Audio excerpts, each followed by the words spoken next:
Hi, so today we will continue reading the book The Dark Side of the Light Chasers. And, well, I'm alone again, and I will start reading. Yay! So, chapter 1, World Without, World Within. Most of us set out on the path to personal growth because at some point the burden, a serious or difficult responsibility that you have to deal with. At some point, the burden of our pain becomes too much to bear.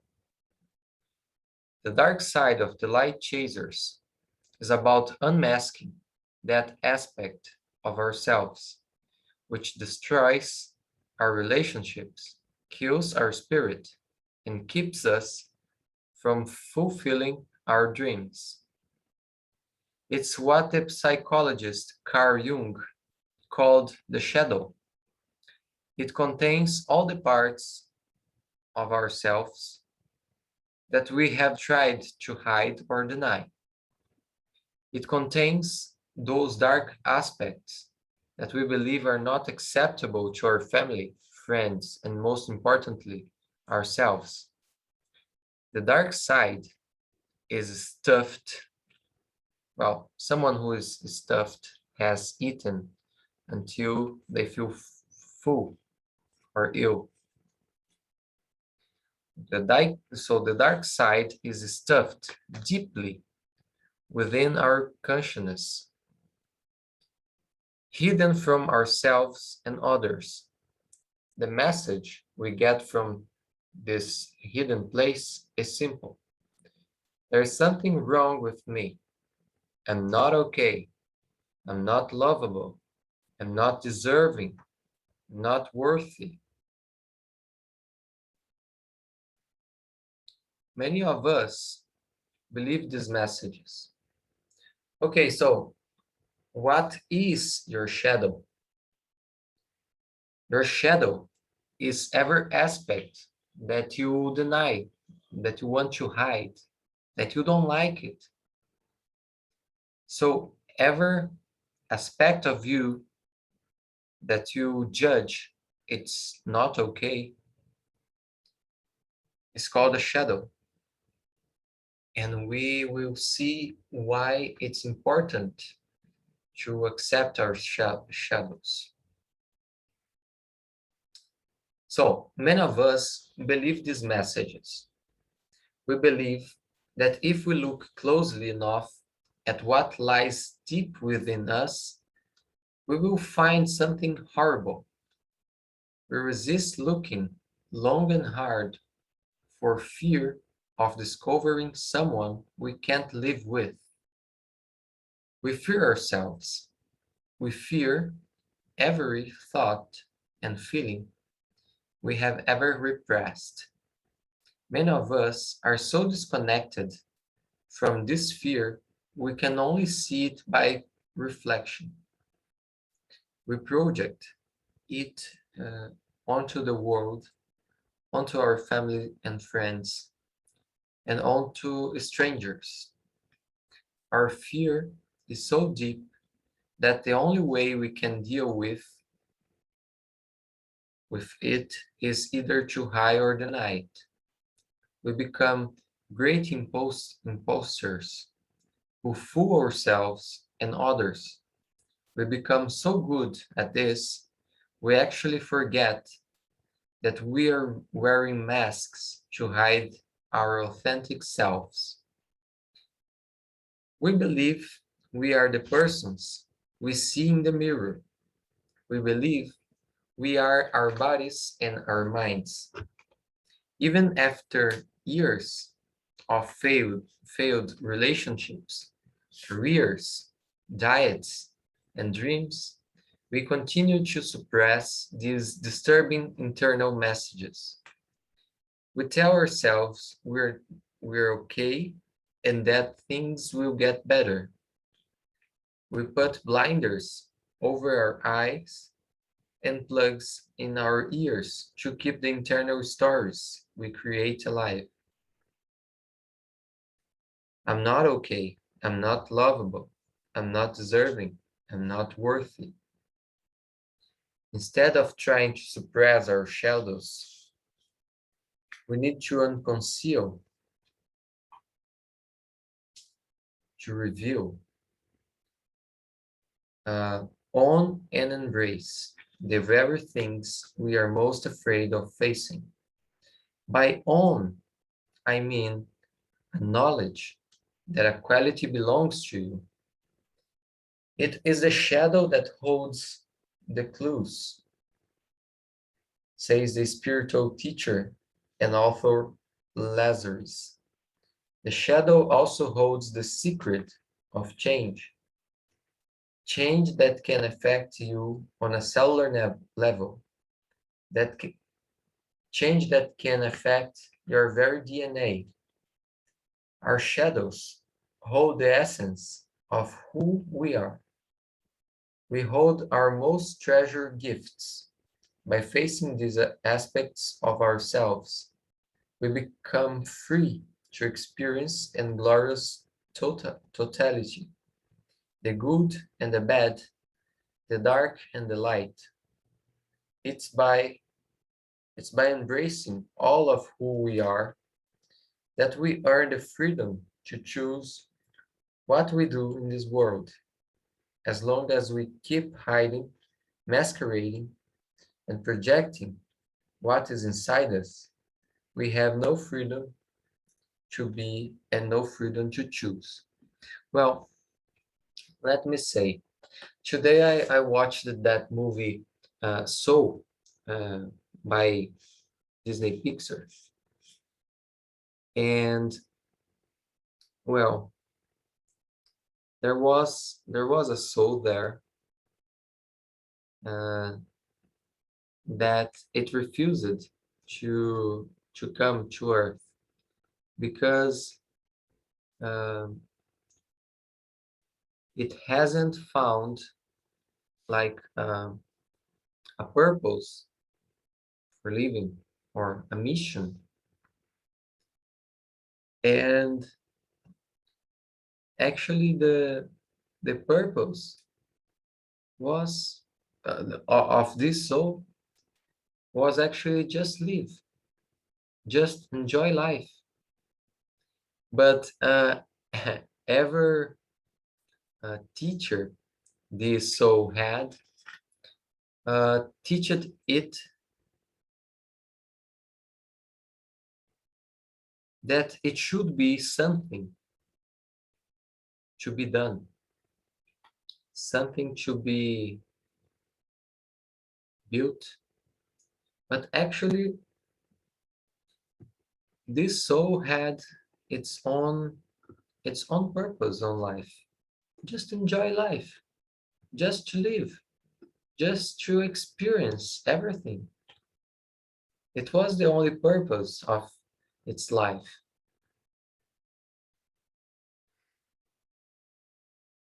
Our shadows are exactly uh, who our parents, teachers, priests made us to imagine, made us to believe it was wrong.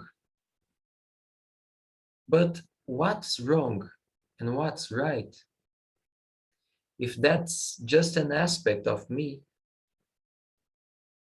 that's me. I must accept myself. I must learn how to handle with it. No? So I should not hide this quality, this shadow. I should not masquerade this aspect because it's part of me. It's part of my being. And we are all divine beings, right?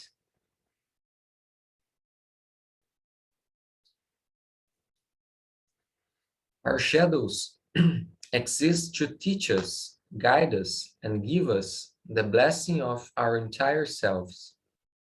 They are resources for us to expose and explore. The feelings that we have suppressed are desperate to be integrated into ourselves. They are only harmful when they are repressed. Then they can pop up at the least opportune times. They sneak attacks, okay, sneak, to move somewhere quietly and secretly so that no one can see you or hear you. Their sneak attacks will handicap you in the areas of your life that mean the most. Handicap, physical, mental injury, or illness.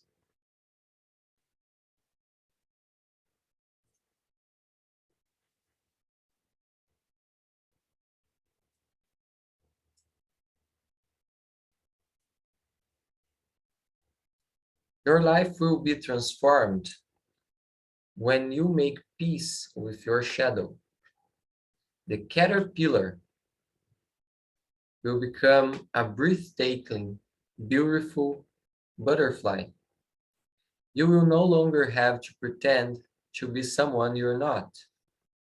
You will no longer have to prove you're good enough. When you embrace your shadow, you will no longer have to live in fear. Find the gifts of your shadow, and you will finally reveal in all the glory of your true self. Then you will have the freedom to create the life you have always desired. So, this is what this book is about. If you can put this in practice, you don't need to read anymore, because the whole book will teach you, will help you to embrace your shadow. The whole book is going to give examples of aspects that are seen as bad aspects, bad qualities, shadows. They are most commonly seen by shadows. And this book teaches you to look at it like a great aspect, a great tool that you can use, and you will start to love the divine being that you are.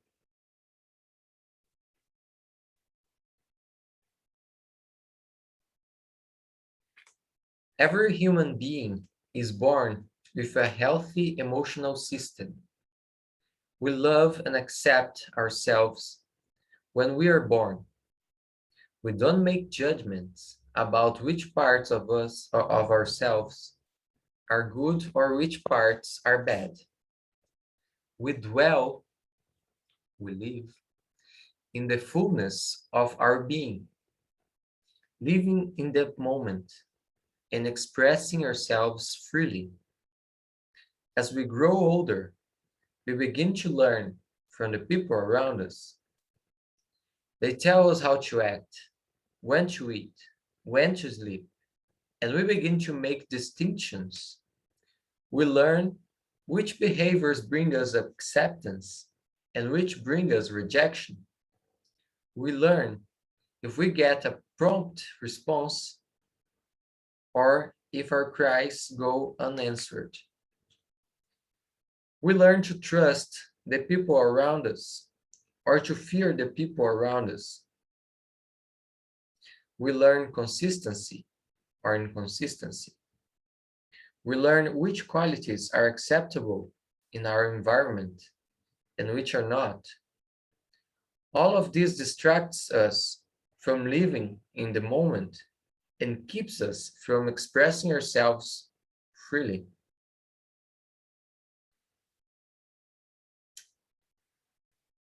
Yeah, so The fear of being rejected,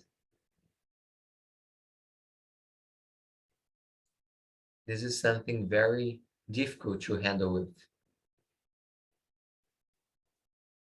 Everyone has this fear to be rejected by our parents, firstly. I don't want to make my mother and my father um, cry or think bad things about me. So I have this fear of rejection. If we have fear, we have a limitation that prevents me to express who I am. If I don't express who I am, I will try to be another thing rather than I am. And that will never make me happy. We need to revisit the experience of our innocence that allows us to accept all of who we are at every moment. This is where we need to be in order to have a healthy, happy, complete human existence. This is the path. In Neil Donald Walsh's book, Conversations with God, God says, perfect love is to feeling that perfect white is to color. Many think that white is the absence of color. It's not. It's the inclusion of all color. White is every other color that exists combined. So, too, is love not the absence of emotion? Hatred, anger, lust, jealousy, covetousness, but the summation of all feeling. It's the sum total, the aggregate amount, the everything. So, this is very hard, right? I mean, it seems to be simple, but it's not. If white is the color of, well, white is every color together, combined. And what we think when we think about saints or God or Jesus, what color comes to head, to mind? From what color was this halo around Jesus' head? Probably white, right? So I think we can see this that way.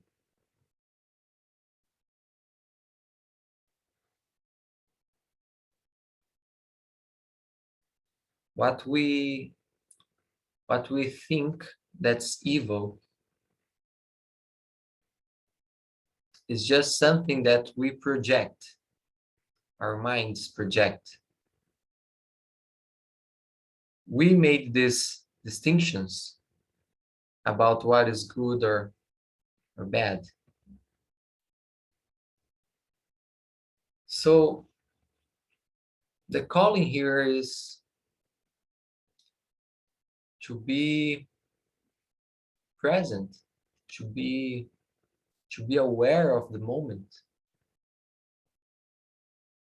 you know?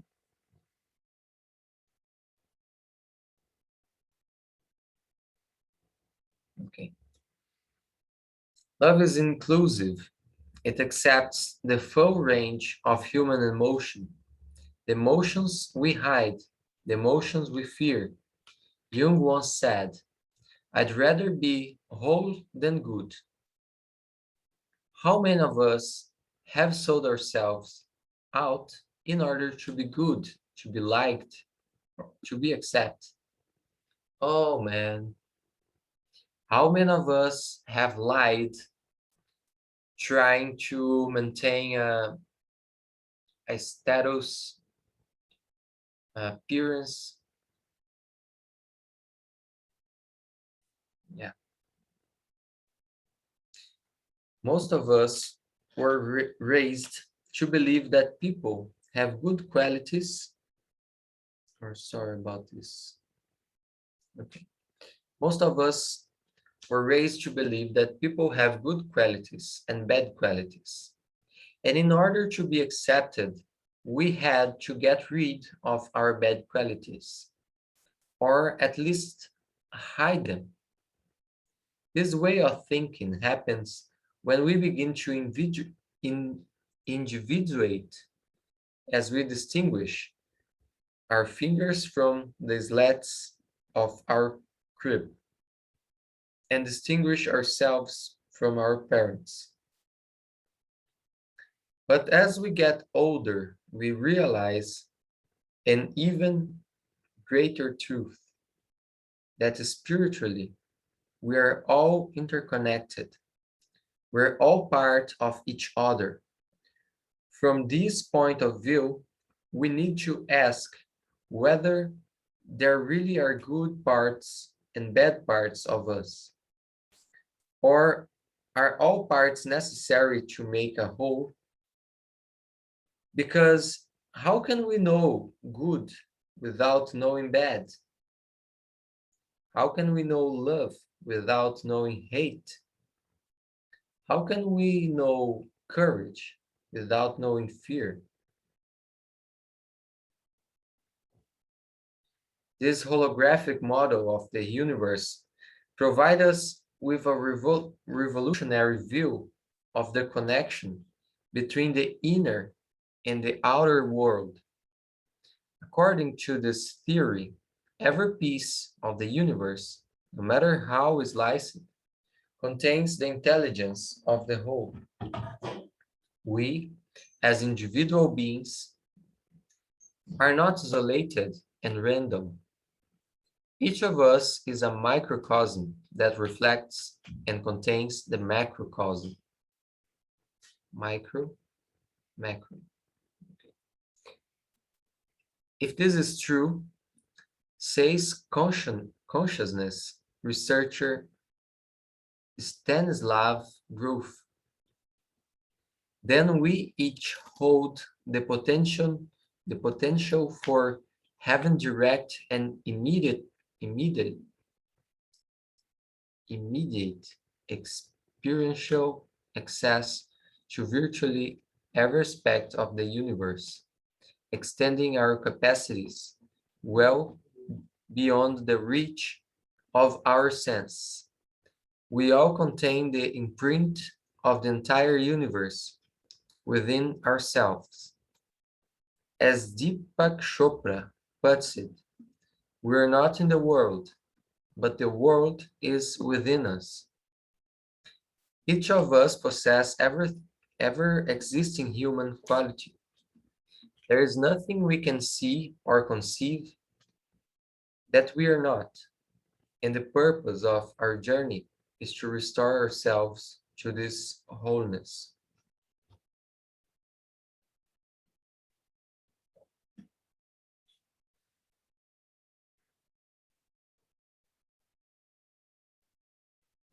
Yeah, so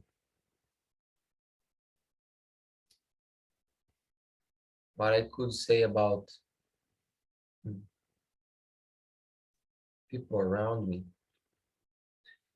my mother, for example, she has lots of things she hates, people she hates, he rejects. But we need to understand that everything we reject in others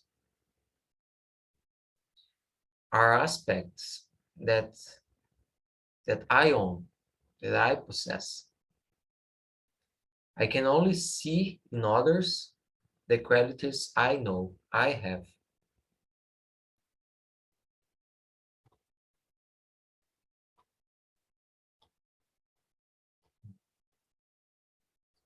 My mother, for example, she doesn't like to see people drinking. Yeah, this is hard at the beginning, right? Everything I don't like in the others, to accept that I have inside me, that I did it once, or maybe I wanted to do it, is a deep wish.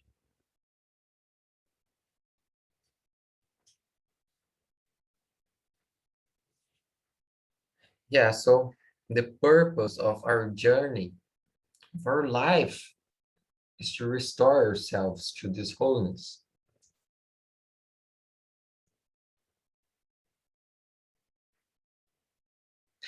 I always, well, I have Jesus Christ as as a person that I admire. And look, Jesus used it to walk with poor people,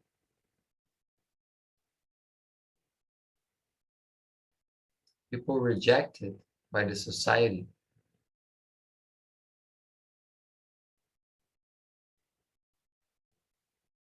Who can do something like that? Who can accept people like that? Only the ones who are aware, who are restored to this wholeness we all have within.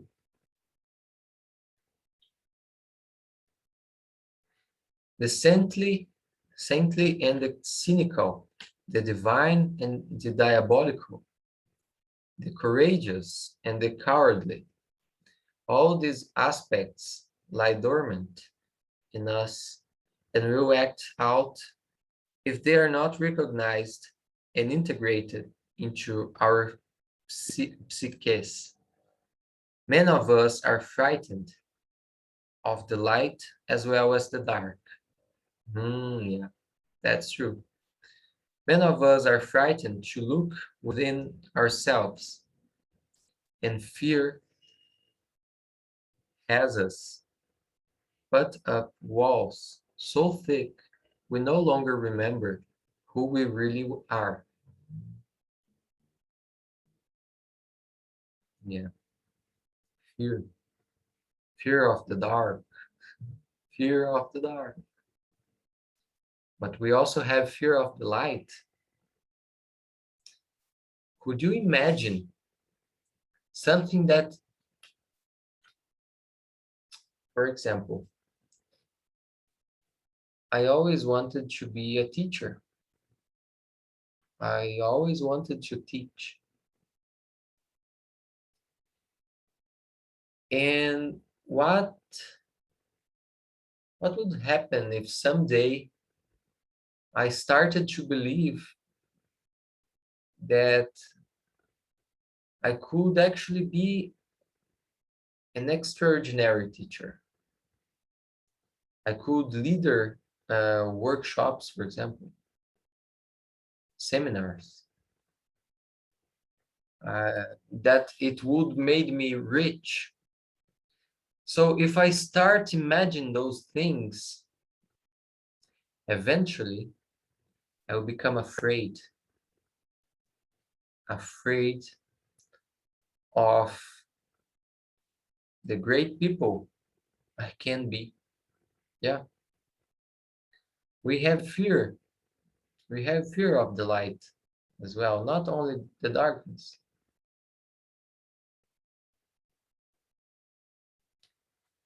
The dark side of the light chasers is about working through those walls and taking down the barriers we've constructed and looking, maybe for the first time, at who we are and what we're doing here. This book will take you on a journey that will change the way you see yourself, others, and the world.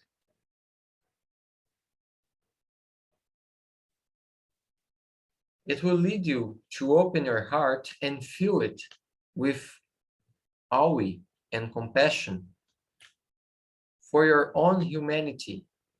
The Persian poet Rumi said, "By God, when you see your beauty, you will you will be the idol of yourself."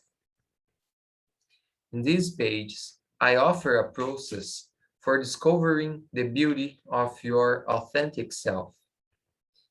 So, man, could you imagine that? Could you imagine you looking at the mirror and falling in love for who you are, everything, not only your body, not only your thoughts, but everything you are, every people you attract, you attract, everything you have owned, every aspect, every skill.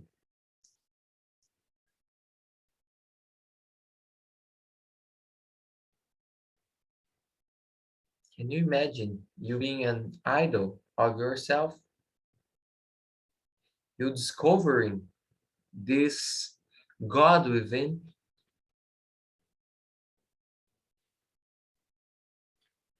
Jung first gave us the term shadow to refer to those parts of our personality that have been rejected out of fear, ignorance, shame, or lack of love. This basic notion of the shadow was simple. The shadow is the person you would rather not be. He believed that integrating the shadow would have a profound impact, enabling us to rediscover a deeper source of our own spiritual life. To do this, Young said, we are obliged to struggle with evil, confront the shadow, to integrate the devil. There's no other choice. Struggle. Struggle. Struggle. Oh.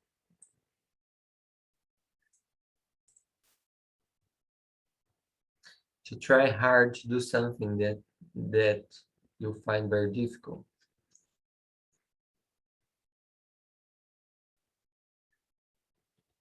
Struggle, struggle to do, struggling to cope with.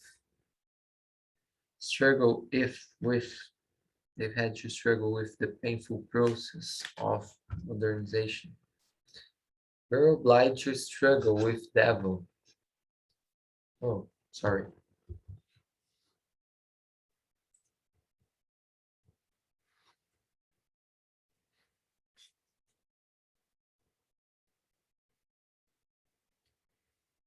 Can you think, can you imagine the face of devil, the face of evil? How would it be?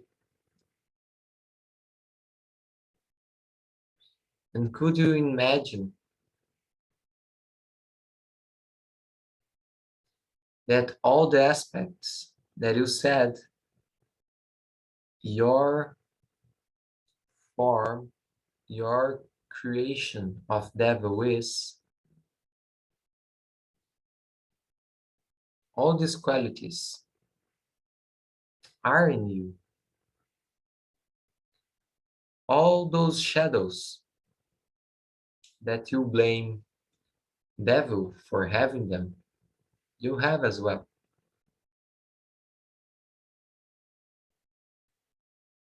So sometimes you will talk about some shadows that for me it's not a shadow, you know?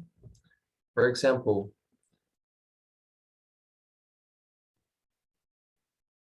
maybe a person can think that um,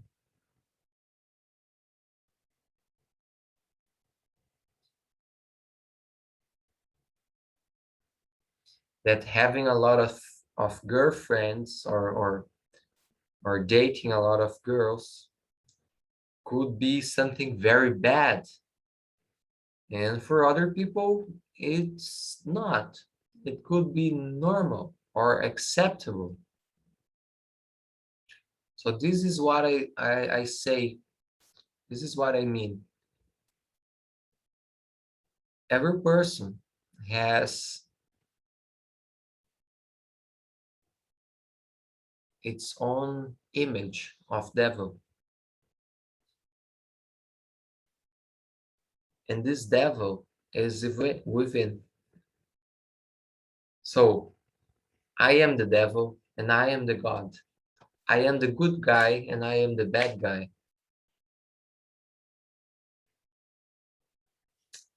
Okay, I'm talking too much. You must go into the dark in order to bring forth of your light, to bring forth your light. When we suppress any feeling or impulse, we are also suppressing its polar opposite. If we deny our ugliness, we lessen our beauty. If we deny our fear, we minimize our courage. If we deny our greed, a strong wish to have more money, things, or power than you need, a growing culture of corporate greed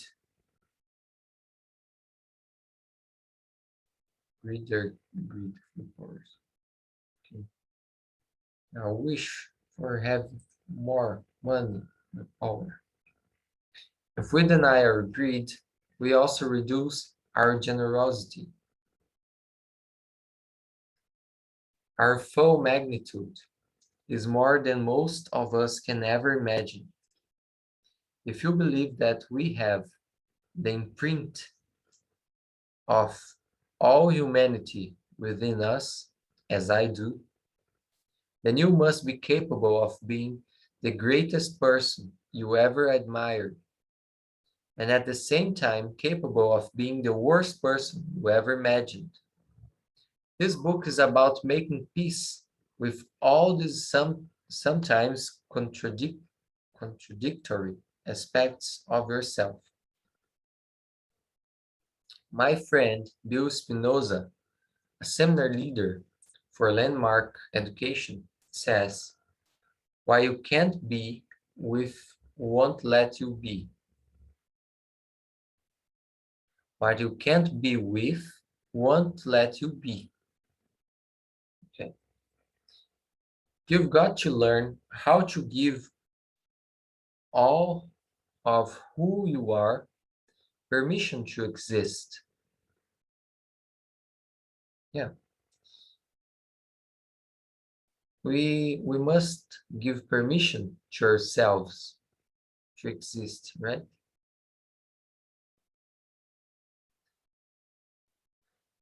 To all of us. If you want to be free, you must be able to be. This means we must stop judging ourselves. We must forgive ourselves for being human. We must forgive ourselves for being imperfect. Because when we judge ourselves, we automatically judge others. And what we do to others, we also do to ourselves. The world is a mirror of our internal selves.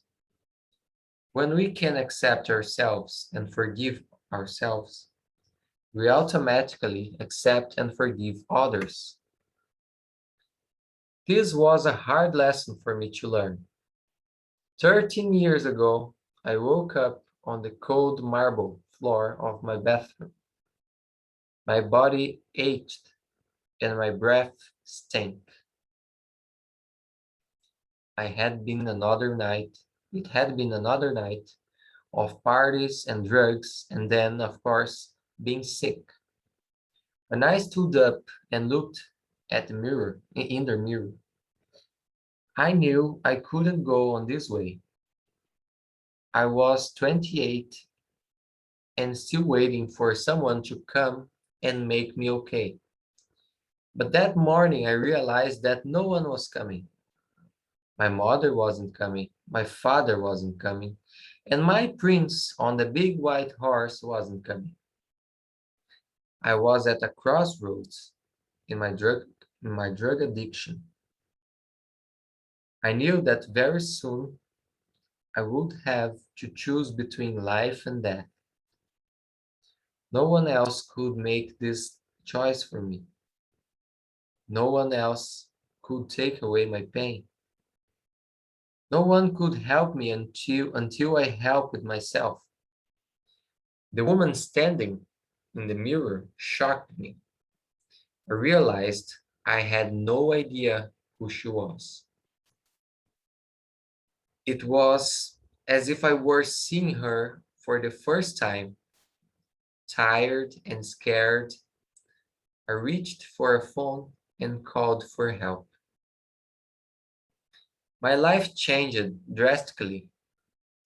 That morning, I made the decision to get well, no matter how long it would take. After finishing a 28-day treatment program, I set out on an odyssey to heal myself inside and out.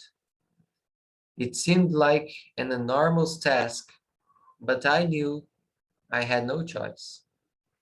5 years and appro- approximately um 50,000 later, I was a different person. I had healed my addictions, changed my friends, and altered my values. But when I got quiet in my meditations, there were still parts of myself that were not okay with me, parts that I wanted to get rid of. My problem was that I still hated myself. It seems unbelievable that for 11 years someone could go to group therapy, codependence treatment, and 12-step meetings, visit hypnotists and acupuncturists, experience rebirth, jump off mountains, attend transformational seminars, Buddhist retreats, and Sufi retreats, read hundreds of books, listen to visualization and meditation tapes, and still hate part of who she is. All that time, all that money, and I knew my work was still not done. Then finally, something clicked. I was at a leadership intensive seminar led by a woman named Jen Smith. In the middle of the seminar, I was standing up in front of the group, speaking, when suddenly Jen looked at me and said, "You're a bitch." My heart sank. How did she know? I knew I was a bitch, but I had been trying desperately to get rid of this part of myself.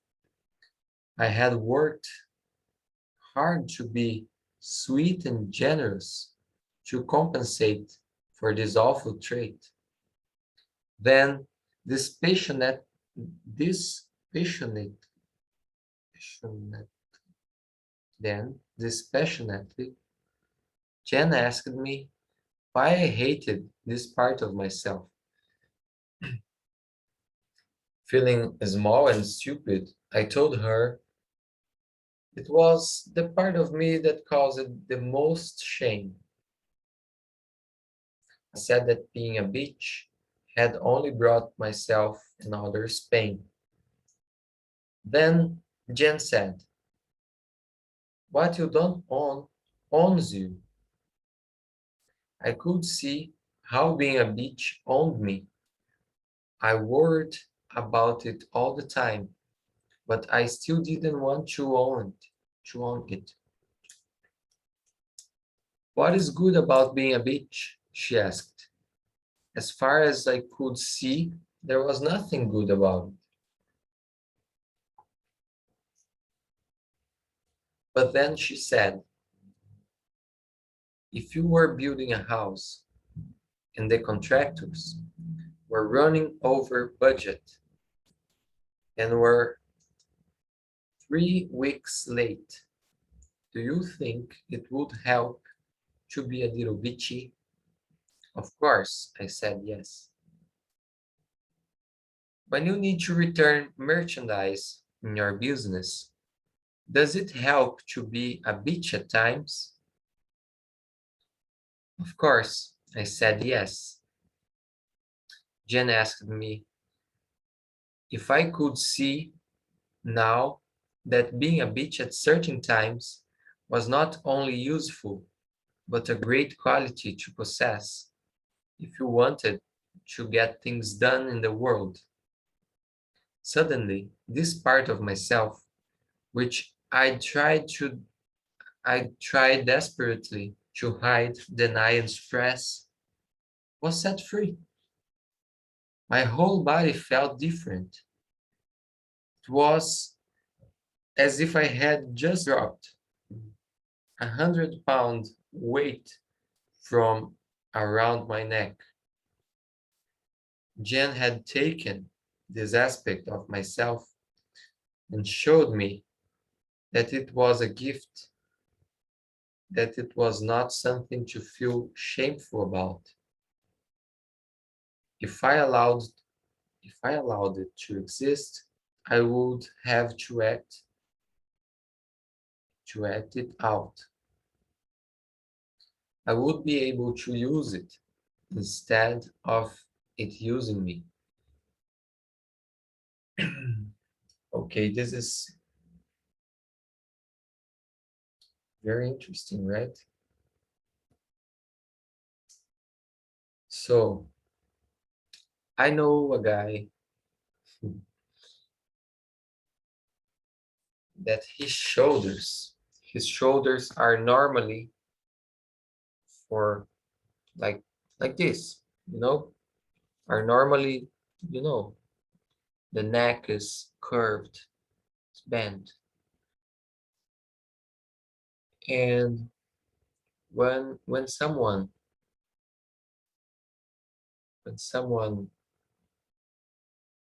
shapes like this, someone has this posture,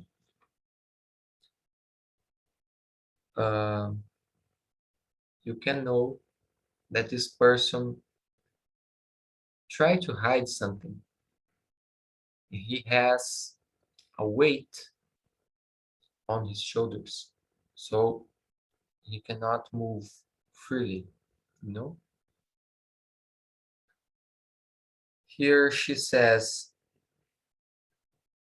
um, she felt like 100 pounds lighter, 100 pound weight.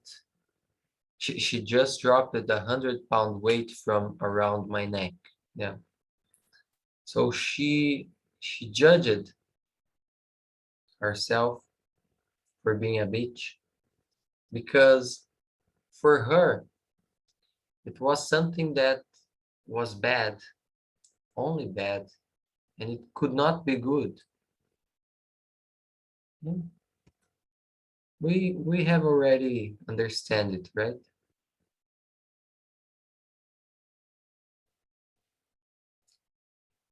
To everything you have, everything you are, and you think it's not okay.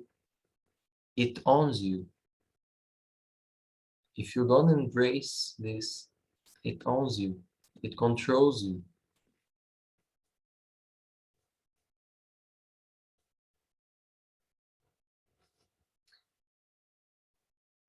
After that day, my life was never the same. Another piece of the healing puzzle had fallen into place. What you resist persists. I had heard it so many times, but I never fully understood the depth of the statement. By resisting the bitch in myself, I had kept it locked into place. The minute I accepted it and saw its gift, I relaxed my resistance, and it became a non-issue for me. It became a natural, healthy part of who I was. Now I don't ever have to be a bitch, but if it's appropriate, which in this world in this world it sometimes is, I can use that quality to take care of myself. This process seemed miraculous to me. So I made a list of all the parts of myself I didn't like and worked on finding the gifts in them. As soon as I was able to see the positive and the negative values of each aspect of myself, I was able to drop my defensiveness and allow these parts to exist freely. It became clear that the process was not about getting rid of things we dislike in ourselves, but about finding the positive side of these aspects and integrating it into our lives. This book is a guide for your journey. It contains the essential ideas from a course I developed over the years to help unconceal, own, and embrace your shadow. I will begin by defining the shadow in detail and exploring its nature and its effects. Then I will examine the essential shadow phenomenon, rejection, whereby we deny crucial parts of ourselves by giving them away. After we consider a new paradigm for understanding our inner and outer life, the holographic model of the universe, we can begin taking action, applying what we have learned to unconceal the hidden faces of our dark side. We will then embark on the process of owning and taking responsibility for our shadow qualities, learning specific tools for embracing the shadow and discovering its gifts, as well as how to take back the power over parts of ourselves that we have given to others. Finally, we will explore the ways in which we can love and nourish ourselves, and the practical tools to manifest our dreams and to create a life worth living. Many of us have spent too much time chasing the light only to find more darkness. One does not become enlightened by imagining figures of light, said Young, but by making the darkness conscious.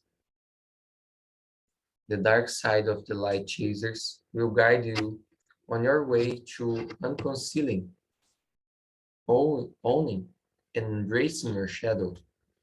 It will give you the knowledge and the tools to bring forth that which lies within you. It will guide you in reclaiming your power, your creativity, your brilliance, and your dreams. It will open up your heart to yourself and others and alter your relationship with the world forever. Okay, so this is it.